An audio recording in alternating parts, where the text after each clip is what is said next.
My day starts when I pull onto Madison Avenue, because the first thing I see is all of our guests lined up to come in. I turn all the lights on, I turn all the ovens on, and the first people I actually deal with are my cooks. Right? After you finish cutting up, we cook food from scratch. We chop up vegetables from scratch. They take the bread and they slice it into pieces. We find a little bit of this, a little bit of that. Before you know it, we have a soup, we have a part of a meal.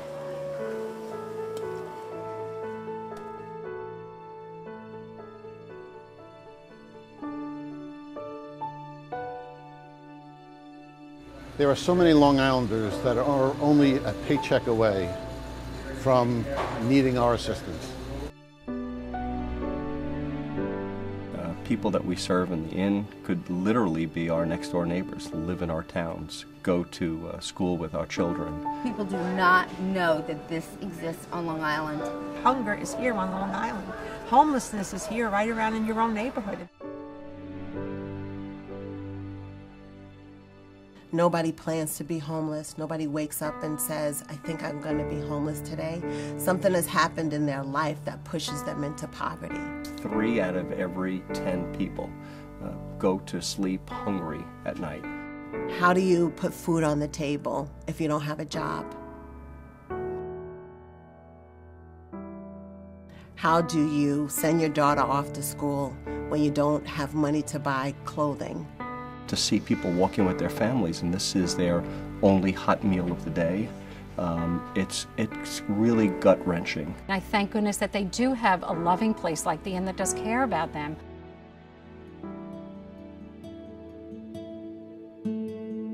The inn was founded in 1983 by Mike Moran and Pat O'Connor and a small group of concerned volunteers who opened the first soup kitchen in Nassau County after they woke up to the reality that there were hungry and homeless people here on Long Island. From that first soup kitchen in Hempstead, today we have 19 soup kitchens operating across Nassau and Suffolk County where everyone is offered a free, hot, nutritious meal with no questions asked. We also operate 3 emergency shelters for anyone who is homeless, and we have a long-term housing program with supportive services for people who want to break the cycle of poverty.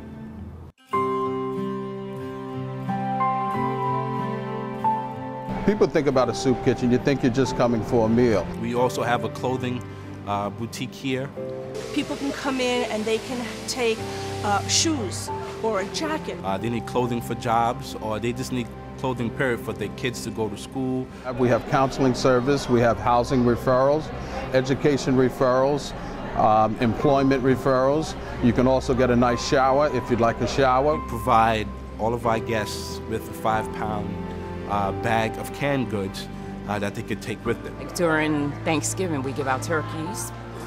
What's so interesting about the inn is everyone does think of it in regard to, you know, the soup kitchens, but there are so many, there's about a dozen or more long-term housing and shelters. Today, the inn operates 3 emergency shelters. 2 are for families and 1 is for single men who would otherwise be living on the street. It's so nice to let these people live in a place where they have beautiful living rooms and, you know, their own bunk beds or beds. And, you know, some of the shelters for families, they have their own room. When they walk in, it's almost as if they want to make sure they're in the right place because they can't believe that they're walking into a regular house. Seeing children playing with their toys, this is literally their home. So the word homeless or the word shelter really disappears. You know, they eat as families, which is, it's just so nice that they maintain that dignity that people deserve, everyone deserves.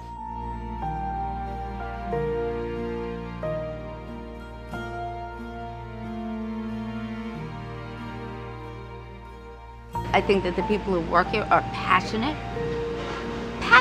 The staff is, I marvel at them. I could never do what they do. There are people coming in, asking for clothes, asking for showers. Some need counseling, some need help with getting insurance. 400 or 500 people per day. 3 people run this.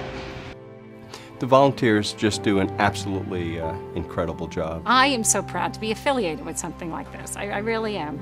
It's an amazing place to work. Everybody should be able to help someone. There's that saying, to give back. And to give back is a wonderful thing. You feel it in your heart and your soul. There was a time when I was actually hungry. And if I can just, if my coming here for 4 or 5 hours help somebody not be hungry, that's a simple thing for me to do. When somebody walks out after having their meal and they say something like, "Thank you," that's how we volunteers get paid.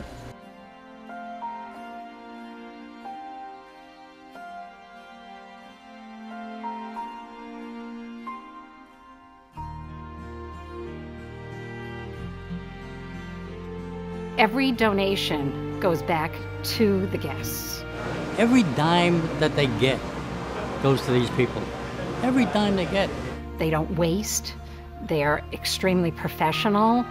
I think what makes the Inn unique is that it's a local charity that contributes to women, to men, to children, and they're our neighbors. I mean, it's very simple. All people have to do is to help us so we can help others. Whether it's contributing food, money, time, we need them for the Inn here to survive. When a corporation decides that they can help at the Inn, there's many ways they can become involved. Food drives, clothing drives, fundraisers, which many of them have done. But they also, some of them take a very big step of allowing their staff to come down and actually volunteer in the soup kitchen during their business hours. And that is a life-changing experience for many of the volunteers. We have a group of people that want to come back year after year. We bus them here. We get pizza for everybody. But they get a lot of joy and satisfaction, and they want to feel like they're doing something more.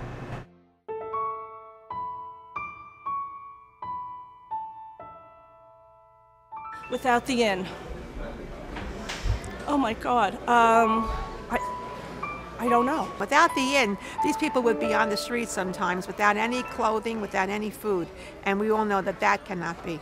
Oh, I would hate to see what would this area be like without the Inn, because, I mean, it really does help people just get by day to day. You know, without the Inn,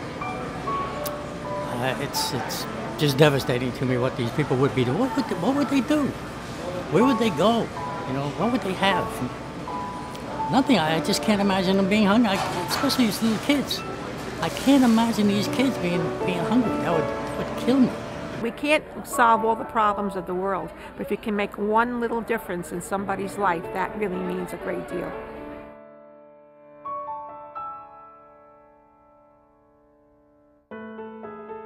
It was Thanksgiving time, and we were giving out turkeys.